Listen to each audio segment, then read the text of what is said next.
Hey everybody, before we start the show, I just wanted to let you know about the sponsor for this episode of Tabletop Babble, Kobold Press. I love Kobold Press. They're a third-party design company that puts out RPG products. Maybe you've heard of, like, the Tome of Beasts. Maybe you've heard of the Midgard campaign setting. Maybe you've heard of Deep Magic. They have tons of other products, amazing adventures. The Kobold-in-Chief is Wolfgang Bauer. You know him. He's been on this podcast. He is a seasoned game designer who got his start writing for Dungeon way back in 1991. He's worked all over the place, and then he was like, you know what?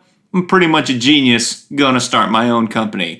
And now, the Midgard campaign setting, a game-neutral setting that had a very successful 5th edition Kickstarter this year, is putting out a Patreon-supported supplement that's going to come out on a regular basis, and you are going to get all sorts of amazing 5th edition character options. It's called Warlock, and you can find it at patreon.com/koboldpress. We're talking new maps, new monsters, new 5e character options, starting with plans as little as $1 a month. You're going to get some amazing, play-tested, well-designed stuff. How do I know?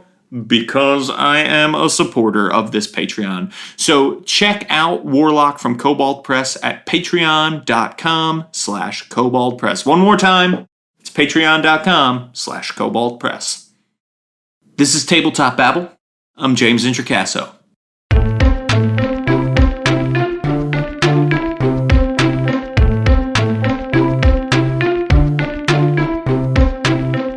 This week on the show, I am talking with 4 amazing game designers about what it's like to write one-shots. That's right, I'm talking to MT Black, Merric Blackman, Cindy Moore, and Richard Jansen-Parkes. So I just can't wait to get to this discussion, so I'm not gonna. Here it is. Okay, everybody, now I'm here with 4 game design legends. There is so much talent on this Skype call we're having right now. I'm super excited to dive in, and we've got a lot of new voices here today on Tabletop Babble, and I am excited to share them all with you. But first, why don't we start with a returning voice, MT Black.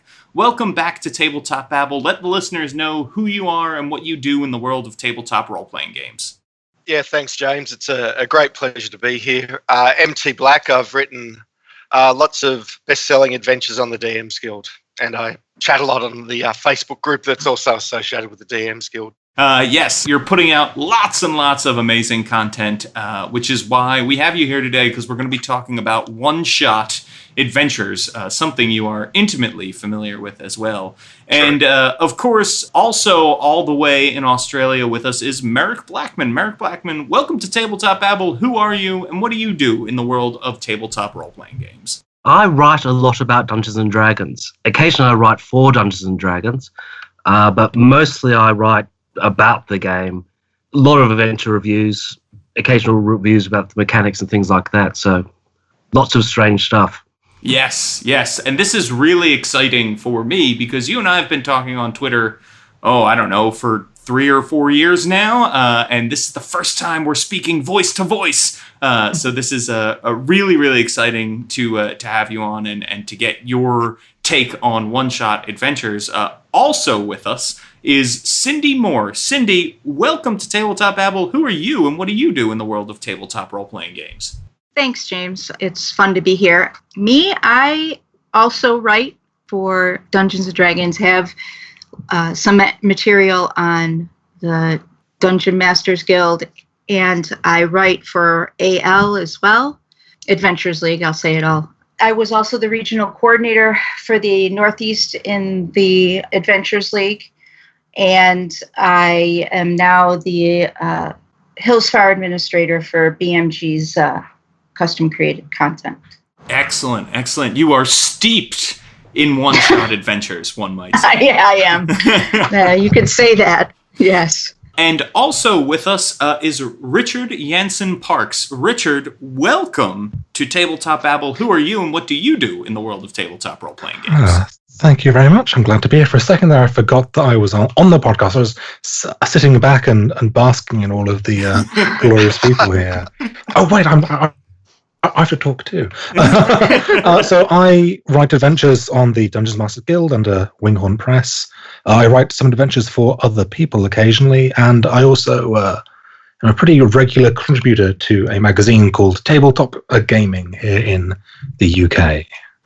Yes, and you can actually hear us run a one-shot that Richard wrote on Have Spellbook Will Travel. We got the cast of that show together to play through a wild sheep chase, which is a extremely fun one-shot adventure. So thank you for allowing us to run that, and we had a blast. We also ran... Glad you enjoyed it. Previously, yes, it's amazing. It's really, really fun. We also ran an adventure by MT and an adventure by Merric on that same podcast feed. Cindy, I guess we got to run one of your adventures next. That would be pretty great as well. Yeah, well, you don't have to, but I'm sure you'll have fun. Yes, we will. And I will be listening. Great.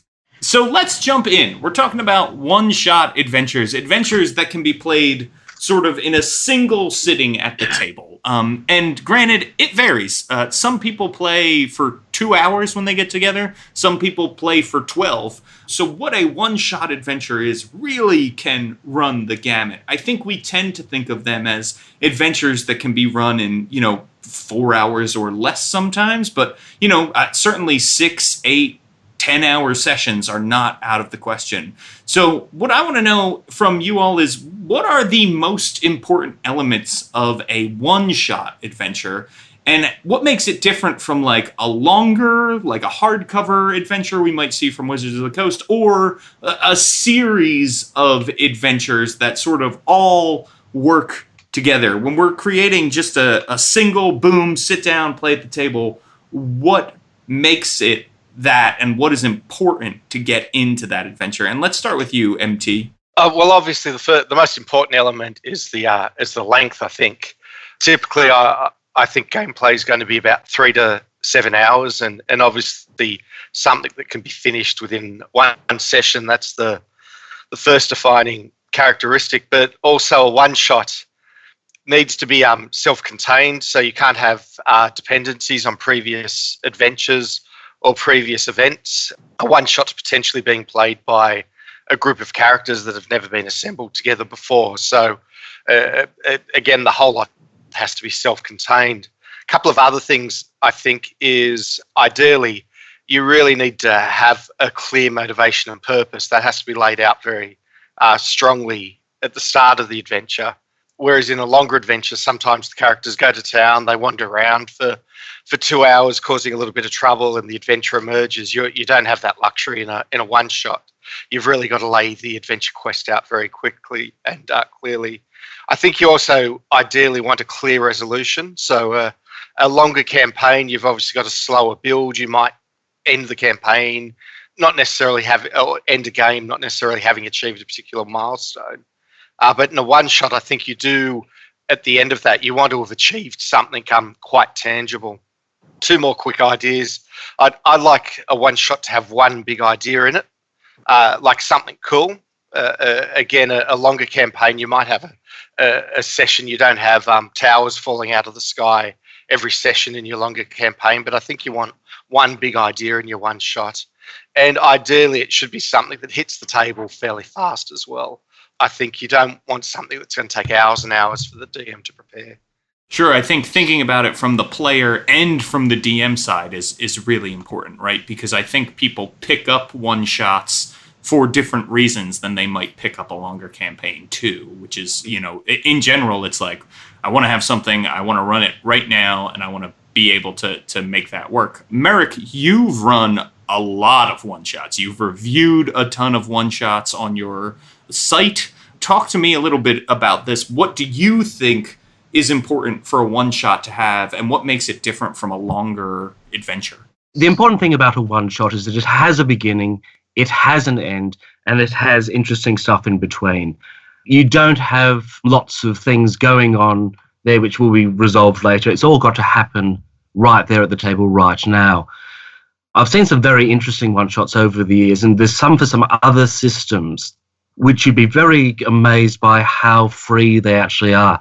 But they've got to come to an end at some point, and it's that coming to an end which actually makes the one-shot so interesting, because you've got to do it in a very short period of time, and knowing what sort of ends an adventure can come to is probably the most important thing about writing one. Yeah, I think so. I think that end goal, keeping that in mind, really helps me when I am a dungeon master, because then if the players do go somewhere that isn't written on the page, I at least know where I'm trying to have them end up, right? I at least know what the ultimate goal of the story is, and that's where they're trying to go too. So if you establish that at the beginning, right, that's the way to go. That's why you need your beginning, middle, and end. You don't want to get distracted going shopping in the middle of a one-shot, because that may slightly derail what happens by the time you get to the end of the session. Yes, definitely. What about you, Cindy? What do you think are important elements for one-shot adventures to have that are different from longer adventures? One of the things that MT talked about was having a clear goal for the characters. They have a clear goal and know how important it is or what consequences there will be if they don't get it done. They are more likely to stay on track and more likely to achieve that goal and work towards that goal. And then Merric picked up on, you can't have a sandbox type adventure with a one-shot. You know that players, if they're left with multiple decisions, they're going to take the decision that takes them the furthest away from where they have to go. So a sandbox adventure is not, I shouldn't even say not ideal. It just doesn't work for a one-shot. And as far as the difference between a one-shot and a longer series of adventures, a one-shot, you don't have to worry about what came before and what came after, which is exactly what others have touched upon.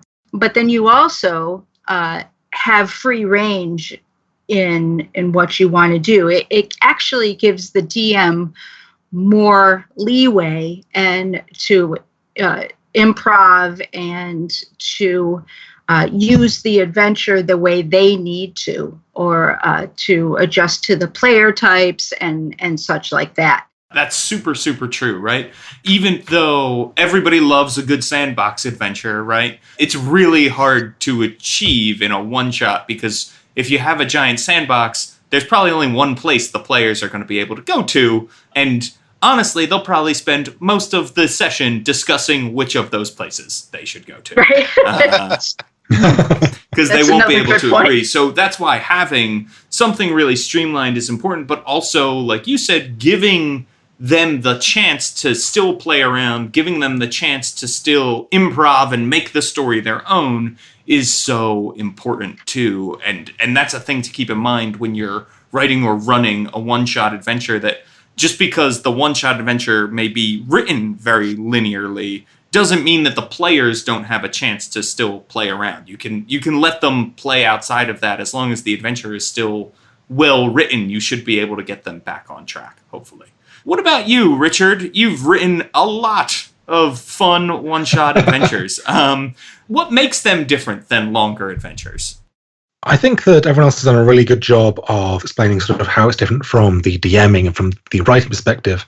But it's also, interestingly, quite different from the player perspective. I think that when you're playing a one-shot, you do need a slightly changed version of the table of social contracts sort of thing. Of sort of, if you're playing in a one-shot, you kind of need to work with the DM with the understanding you've only got, 3-4 hours.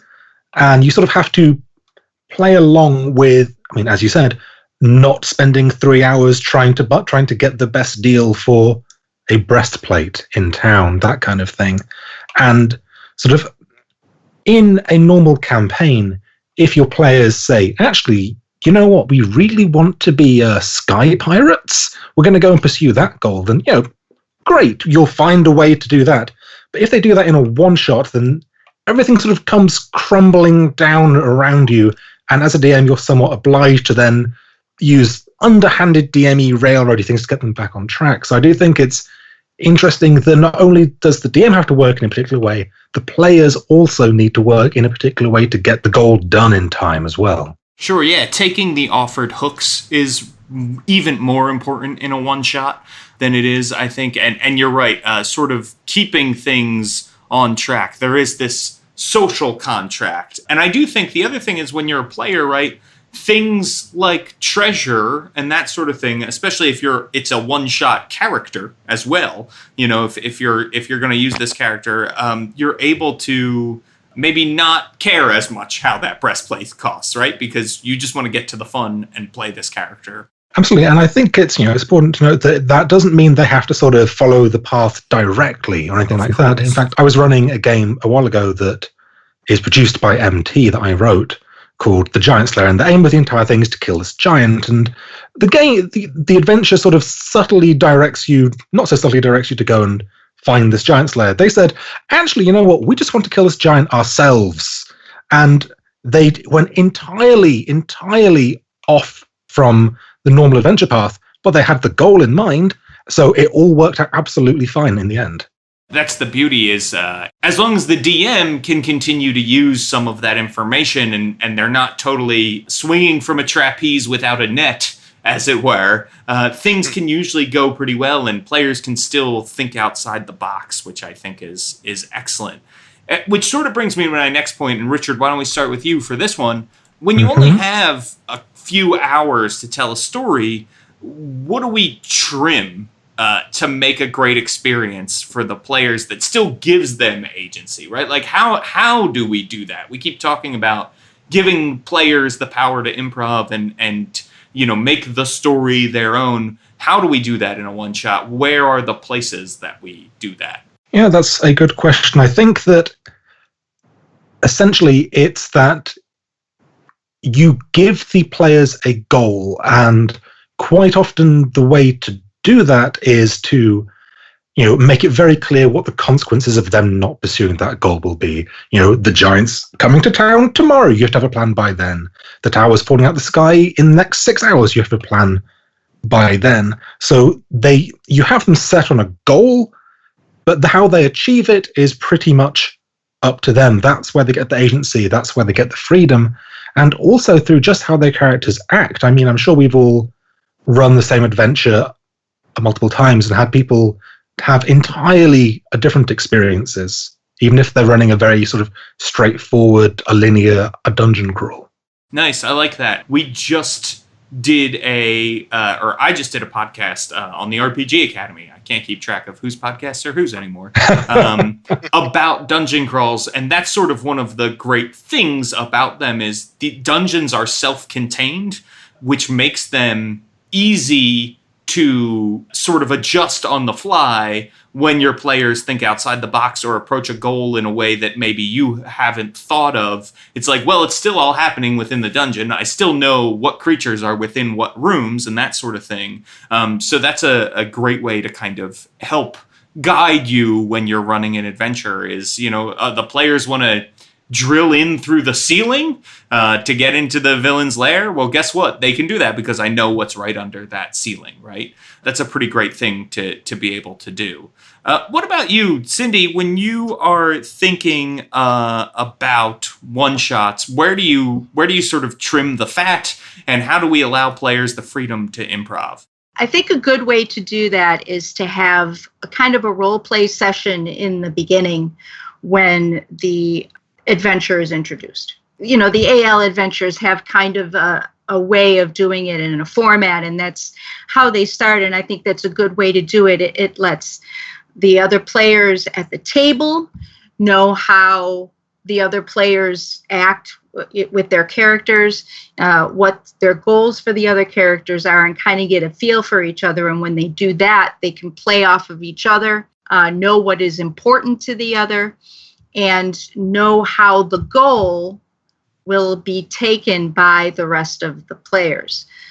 And I agree that the goal is the most important thing, and giving a goal to a character is what drives them. The goal is why they're there. They're there to do something and hopefully have fun while they're doing it, which is where the short role playing comes in.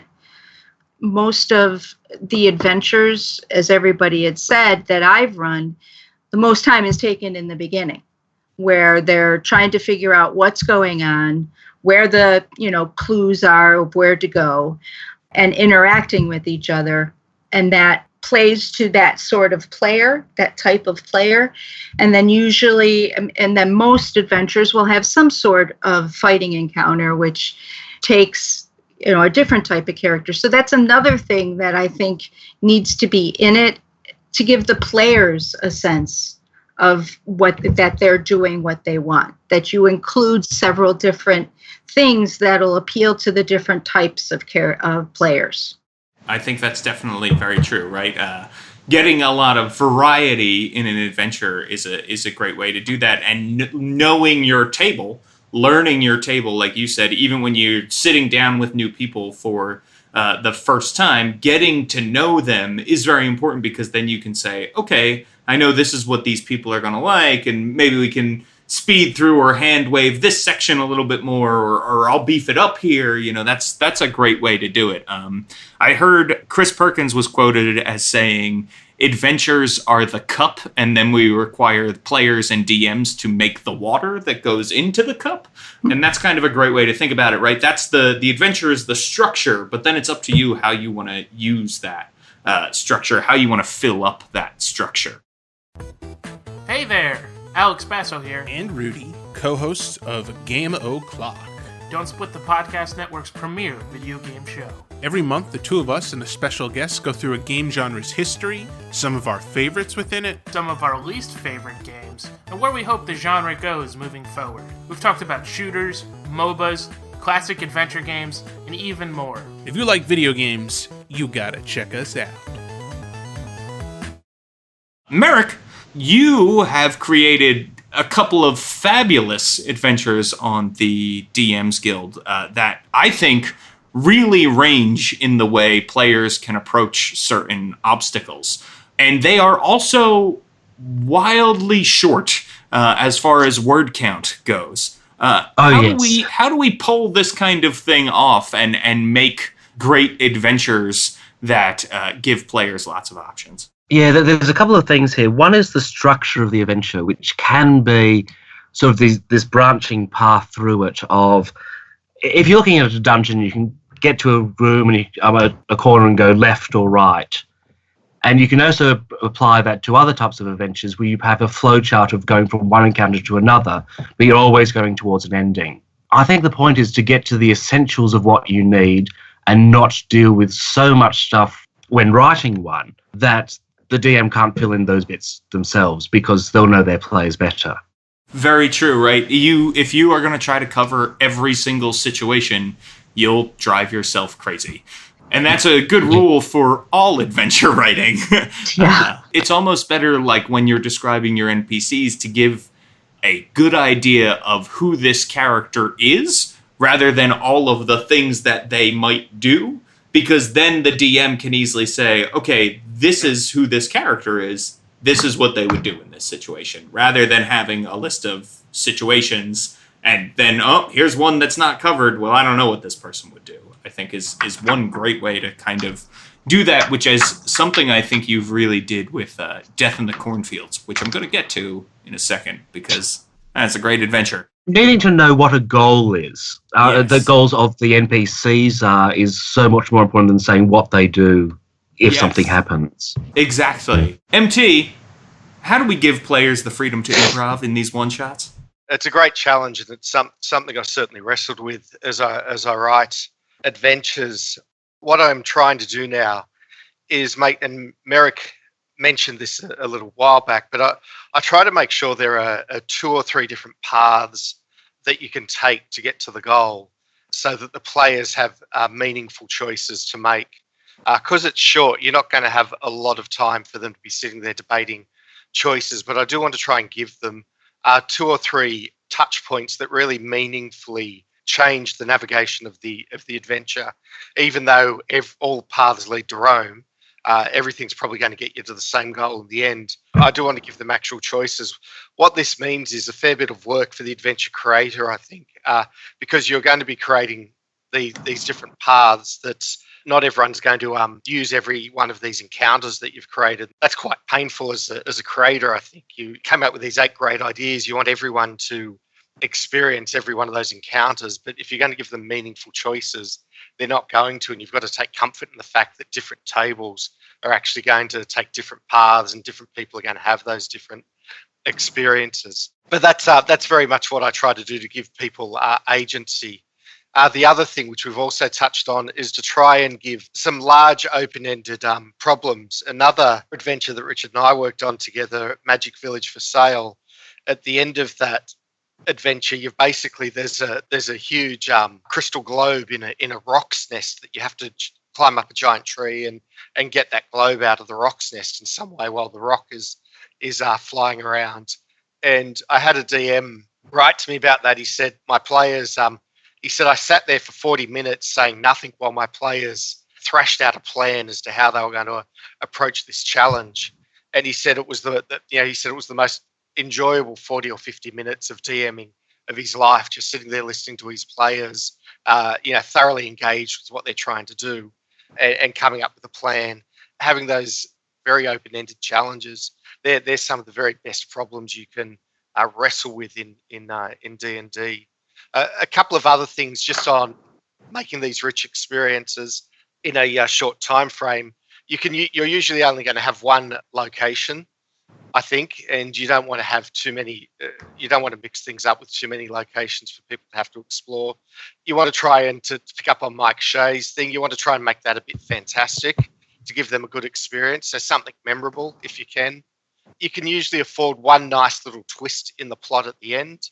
I think that always makes an experience memorable as well and a lot of fun. So we get to the climax of the adventure and, the hero whips off their mask, or someone you met earlier in the adventure suddenly turns up, or a monster you weren't expecting's there, or all the classic kind of twist tropes. But it's nice to lay one of those in as well. And you also want to mix up your elements, but you can only touch on each of them. So a tiny bit of role playing, some combat, of course, a bit of exploration, but not too much of anything. So there's some of the things I'm trying to balance when I'm trying to make a short adventure a really good experience for the players. Yeah, I think that all of that is certainly good advice from a best-selling, high-rated one-shot adventure author and producer. It's important to keep things in mind that you still want it to be fun, you still want it to be memorable, right? I love the Mike Shea call out too. Love Mike Shea, love his work.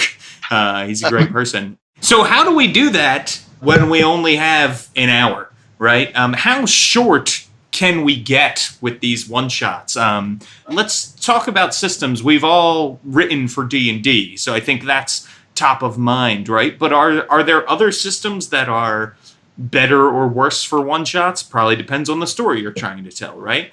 So let's do this. How short of a one-shot can we make, do you think, viably for everybody to have a good time? Can we do it in an hour?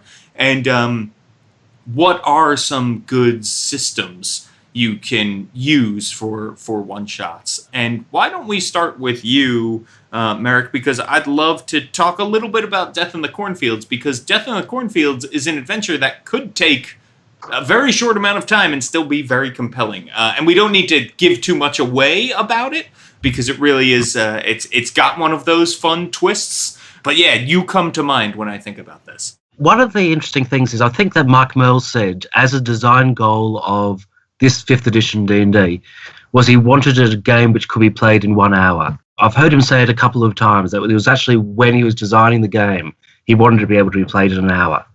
Back when 3rd edition was new, Monty Cook used to give the shortest technically complete adventure, which was Orc with Pie. Do you know that adventure, James? I don't. What is it? Well, basically, this is the shortest complete adventure. There's an orc in a room. Mm-hmm. You kill the orc, you take the pie, and you eat the pie, and that's the adventure. and so it's got the challenge of the orc. I mean, you might be able to talk the orc out of the pie, and you have the goal, which is the pie. So that's the shortest adventure which Monty Cook came up with as a version of Dungeons and Dragons. And I think it's very true. I mean, would you consider it a great adventure? No, you wouldn't. But it shows how compact you can get it. And that's Death in the Cornfield. It's an orc with a pie. It's just the pie is actually quite interesting. Yes. And the orc possibly isn't an orc. So you're talking about a very singular idea, and you can do that very briefly if you want to. And it's the question of how much you want to flesh it out and bring it into being with your players engaging with it, which really determines the length of it. That's right. I think that's also good advice for if you're running a published adventure, but maybe you have less time than the published adventure allows. You can think about that orc with a pie example. Well, the goal can be the same. Maybe you start them with a little bit more information than they had, or a couple of challenges that were in their way are not in their way, right?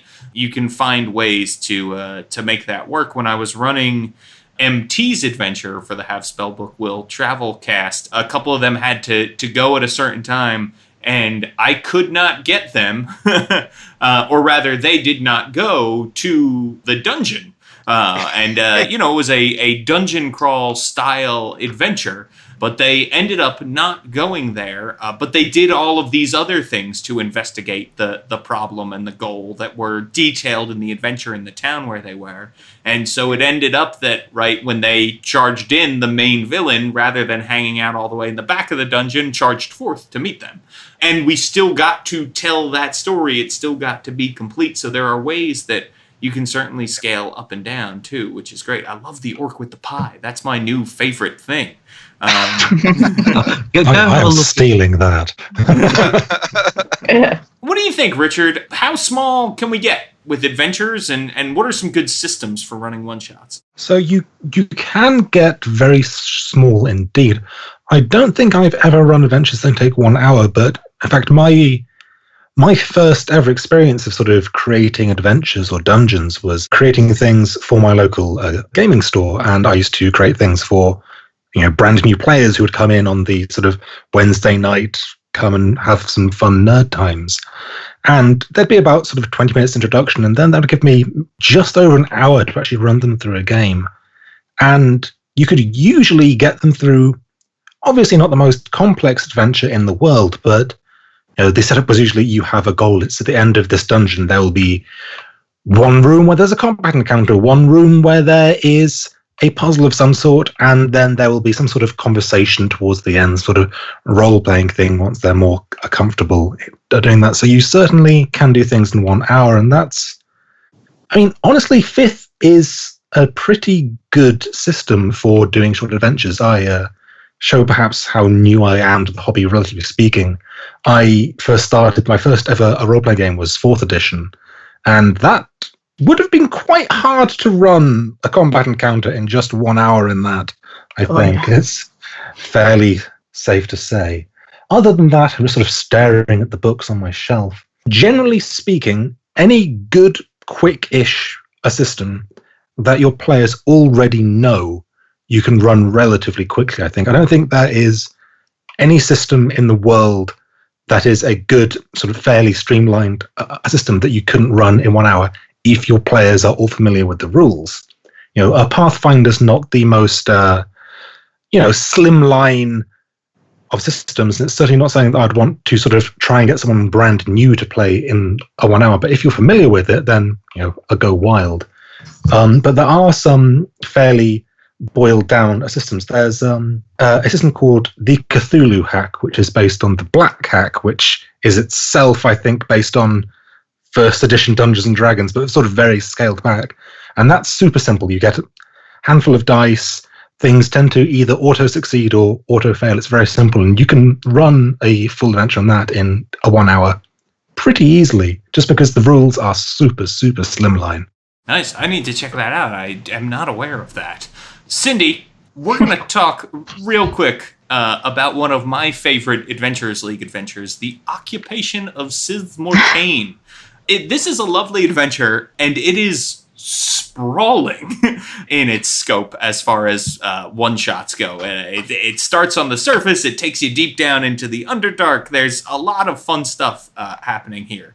my question to you obviously is the same. How do we sort of run these one-shots, but how do you manage to cover so much ground? If you want to cover a lot of ground in an adventure in one sitting, how do you do that? Because you're the master of that with your adventures. Thank you. I appreciate that. I have to be honest, Occupation of Sithmore Kane, I have trouble running in 4 hours. And it's probably because it's me, because I want them to see all this stuff. But it's also really full of role-playing. So I have to say that in order to make an adventure short, I think that you have to give players a little bit of time to role play and show their characters, because that's why they're at the table, especially in a living campaign like Adventures League. They have longtime characters that they've been playing, and they love what their character does in these situations, and they want to show it. So if you give them small, what I tried to do was give them small role-playing hooks, and then basically then go right into a dungeon crawl. It was also, Sithmore Kane is a huge place. So what I had to do was just make certain areas inaccessible. And also what I did was that I made a certain area easier to get to, the area they need to go to. So climbing down this chasm along this big spider web, it was easier to go one way and get there and take them directly where they needed to go. And because some of the other areas there were a big cavern with a city, for instance, that was just out of the question. Giving them a decision, but kind of making the decision easy for them was a way to go for that. Now, personally, I'm not sure I could do an entire adventure in 1 hour, because I'm not sure I would be giving them the decisions the agency that we talked about earlier. However, if the goal is very clear and they see only one path to that goal, then it could be simple. And I totally agree that 4th edition was not the system for that. Totally agree with that. However, one system, Savage Worlds, I've seen awesome one-shot adventures. Mm-hmm. Very immersive. And the thing about Savage World, it could be in all different settings, all different genres. So sometimes you go on with a character that you have, but most of the time you don't. And especially in our area, our Savage Worlds are all one-shots, and I enjoy it a lot. So one-shots are great, and we'll get into this a little bit more. But for trying new systems, right? Saying we're gonna try this out tonight, and not asking your players to commit, whatever 6 months, 6 years of their life to a system that not everybody may like. It's a great way to try it out and then say, okay, what do we think of that? Yeah, Savage Worlds, just super, super fun and fast to play. That's great. Mm-hmm. And like was mentioned, it's an easy system. So it's easy to learn if you don't know it. Absolutely. MT, we turn now to you. How short an adventure can we make, and what are some good RPG systems for short adventures? Yeah, I've never written a 1 hour adventure. I don't think I've played in one either. Sean Merwin's the master of the 1 hour adventure. Yes. That is true. That is true. Yeah. He's the man with this stuff. But typically, what I'm seeing with a 1 hour adventure, and it's more theoretical because I haven't played or written one, but it is Orc with Pie, actually. As Merric said, it is usually go to this warehouse, meet these drow, fight them or negotiate with them, come back. You'll have a bit of role playing, a single combat encounter, maybe two, and maybe a tiny bit of exploration. So certainly possible. I haven't played in Volo's Wake yet, but it's got a lot of great little really short mini adventures as well. certainly doable, just not an area I've explored much. In terms of good RPG systems, I've been a 99% D&D sort of person in my career, so I've certainly had less experience than yourself or Merric at different systems. Going way back and showing my antiquity, one system I did really enjoy doing one-shots with a long time ago was Star Wars D6 way back in the day, which was written by Cindy's thinking, God, you're old. I am. But, I played a 3-year campaign of that. Mm-hmm. Oh, yeah. Super fun. As Greg Kostikian and Bill Slavicsek wrote that, who two like utter legendary game designers back earlier in their career.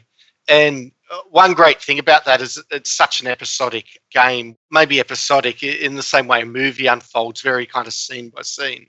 And so you can sit down there and there's a really strong narrative arc and you can play 3 or 4 hours and it's like you're stepping into the movie. It was a lot of fun. But another system that I think would probably be good that I played for several years was Swords and Wizardry by Matt Finch. So that's an OS 0 edition D&D clone, which is really easy to understand. That's the system I first taught my kids to play D&D on because it's so easy. For example, it has all weapons do D6 damage. For example, it's really the first 3 D&D books, but rearranged by Matt Finch and much easier to understand. There's only 3 character classes, for example. Oh, nice. There's only a handful of monsters. I played about 3 years. I just took my kids through a whole heap of old D&D modules playing Swords and Wizardry, but a game that hits the table very quickly, and you could grab a group, I imagine, very quickly and show them the rules and then play through it. Yeah, that reminds me of The Fantasy Trip, which is a Steve Jackson Games game that is actually the predecessor to GURPS. So it's when you say it like that, it doesn't sound like it's going to be simple because GURPS is generally more complicated. But yeah, it's a super duper simple system that's all D6 based as well. I'll definitely have to check that out. So as we get ready sort of to wrap up here, I have 2 final questions for you all, which are, what are some good times for one-shots? Like, when is it good to run a one-shot? And what are some of your favorite one-shot adventures? So I've got to talk a bunch about mine, since all of you have written many of my favorite one-shot adventures. But Cindy, why don't we start with you for this one? What are good times for a one-shot, and what are some of your favorites? Okay, some of the good times for them. The best one, because every DM has done this when they were in a home campaign, is they stall out a little bit in their story and they say, okay, I need a couple more days or to get this going. So this kind of fits into my campaign, so I'm going to try this. So I've always thought of one-shots as something to help me fill in when I need to figure out, something around what the players have done, because again, unpredictable, or honestly just stalled out a little bit. I wasn't sure where to go. And I always had a list of adventures that I knew could fit in easily. And so I've used those to do that. So I guess my favorite one-shot would be Dues for the Dead from the first season of Adventures League. I liked it because it introduced, and these aren't really one-shots. I really don't consider AL Adventures one-shots because they incorporate, for instance, Cassett is in a huge number of adventures afterwards, but she has to be one of my favorite recurring NPCs. But I also liked it because it referenced the Pool of Radiance, and I liked it because I knew that as a DM, I knew that the players would try to get that loot out of those tombs. I guess they were niches where the people were, and they were set up as they lived, and I thought that it was a great visual, the whole adventure. Nice, that's awesome. I'm definitely going to have to check that one out because that sounds like a lot of fun. How about you, Richard? What are great times for one shot, and what are some of your favorites, or what's one of your favorites?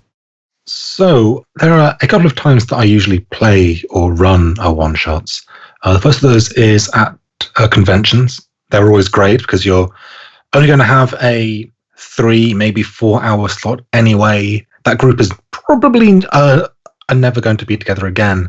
So if you can hammer through an adventure in those 3 to 4 hours, then that's great. They're I think the ideal place to run one of those. But also sort of in our local home group, quite often if the regular DM is ill or unavailable, or if just some members of the group can't be there, then we'll just run a casual, friendly one-shot. Quite often, actually, we use them as ways for members of the group who don't normally DM or who have never DM'd to just have a sort of consequence-free experiment with running the game. So we just spend one night running through a published adventure, perhaps, something like that. As for my favorite one-shots, I'll be honest, I don't usually run other people's that much because I always have things to play test, which tends to take up.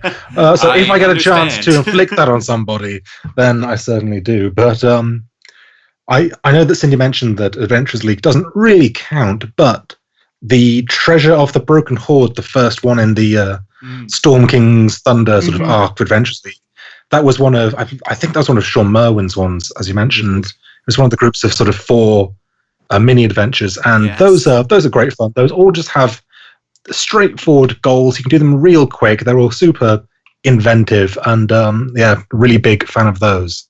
Nice. Yeah, those are excellent adventures, and you can break them up into smaller one-shots if you need to, which is great. And I hear you about playtesting your own stuff. Yep. So, yes. MT, what about you? When are some great times for one-shots, and what are some of your favorites?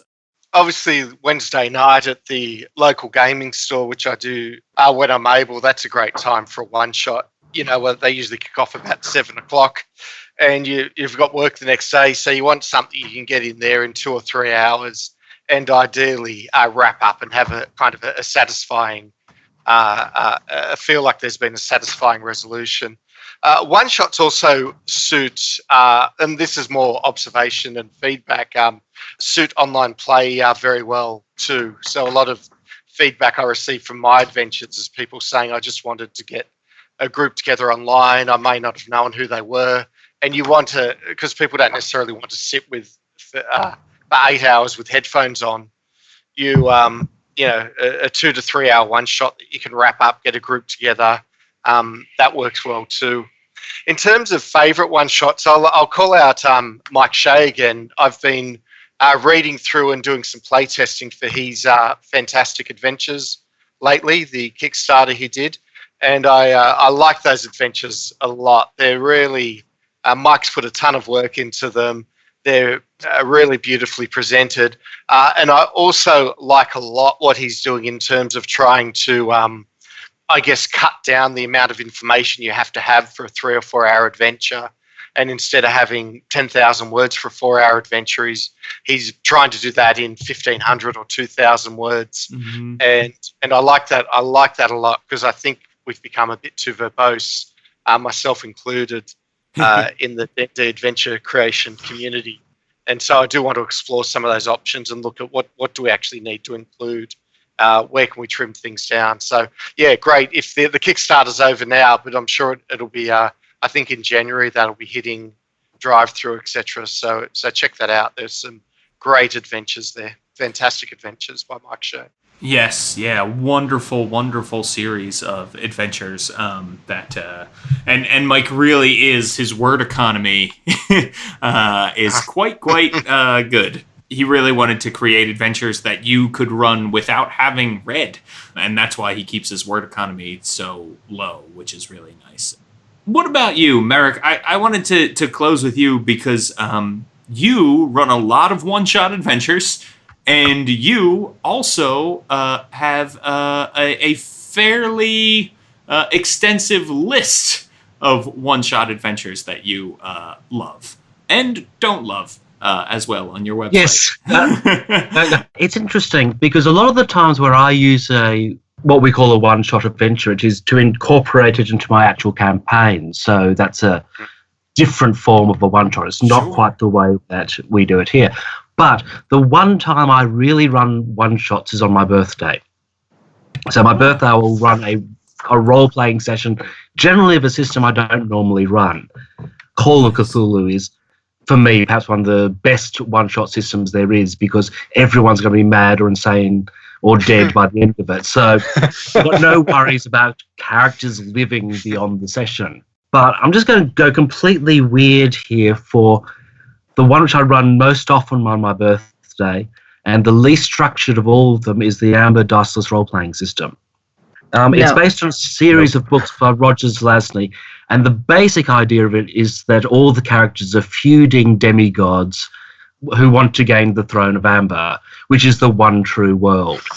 And they've all got the ability to go to any world they can imagine. So there's one scenario of it called a throne war, which begins with the king dying and ends with one of the players being crowned king.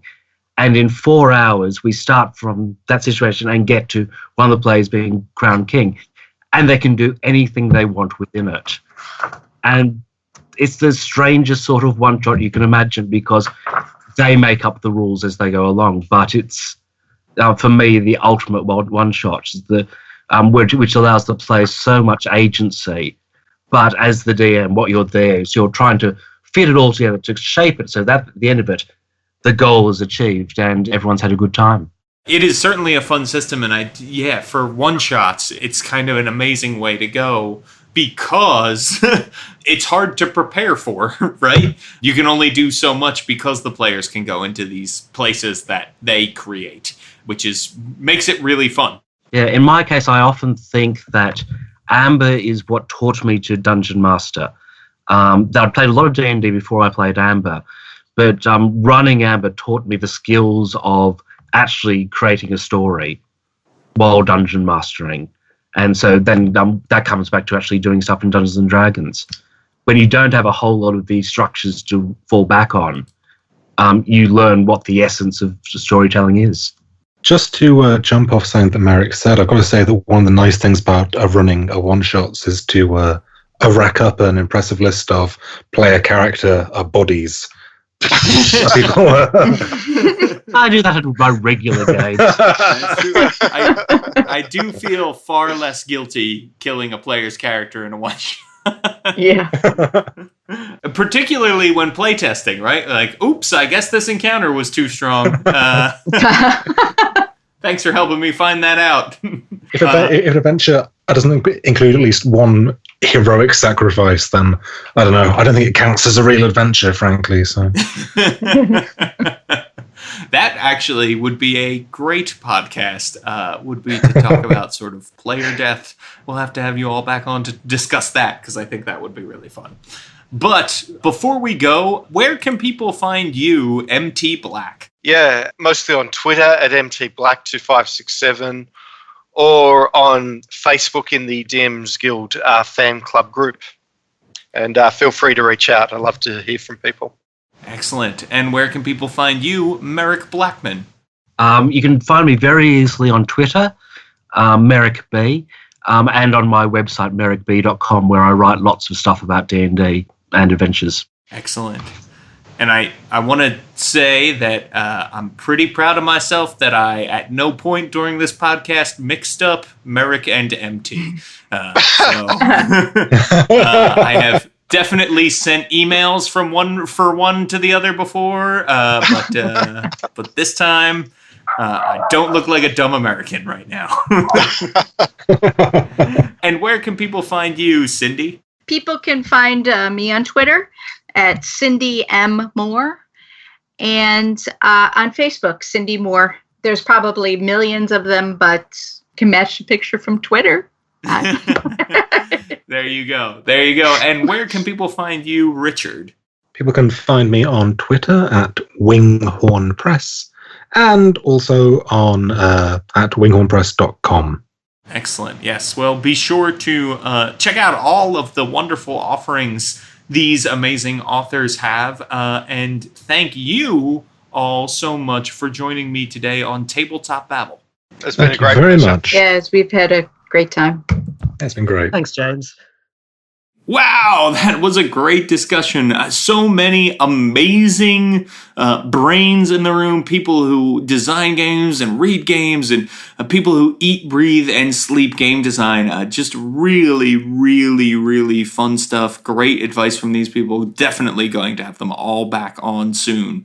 You know, Tabletop Babble is still a new show, and you can help it grow by leaving us a 5-star rating on iTunes. Because even if you don't listen to this using an iTunes app, odds are your podcatcher app uses the iTunes algorithms for ratings to recommend shows to new podcast listeners. It only takes like 30 seconds to create an account. It's totally free. Log on to iTunes, leave us a rating, and then go leave all of your other favorite podcasts a rating. You'll do them a big service. And to inspire you to do this, I will read one new 5-star rating verbatim each month and credit the person who left it. You can make me say anything you want. This week's 5-star review comes from Seabass Run 1908 947146. I really hope that is not your social security number.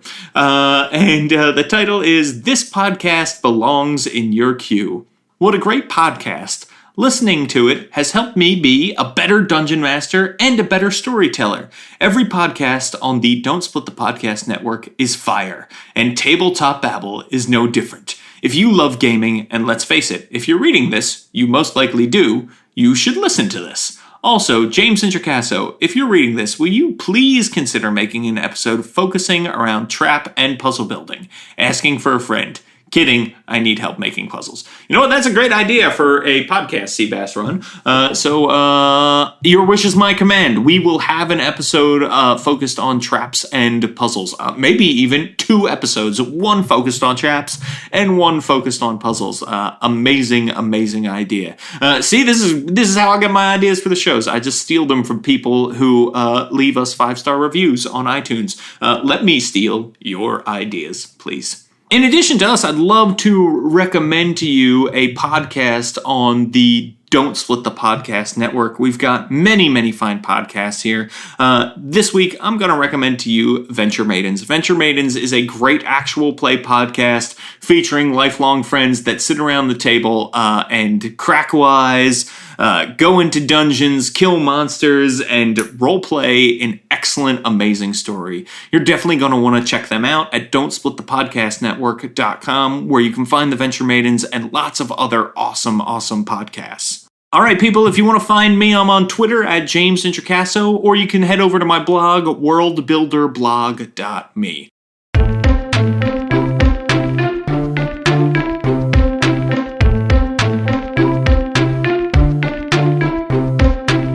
Tabletop Babble is a show on the Don't Split the Podcast network, thanks to Rudy Basso for founding it with me. Our theme music, which you're listening to right now, was provided by Battle Bards. Remember, RPGs are like sex.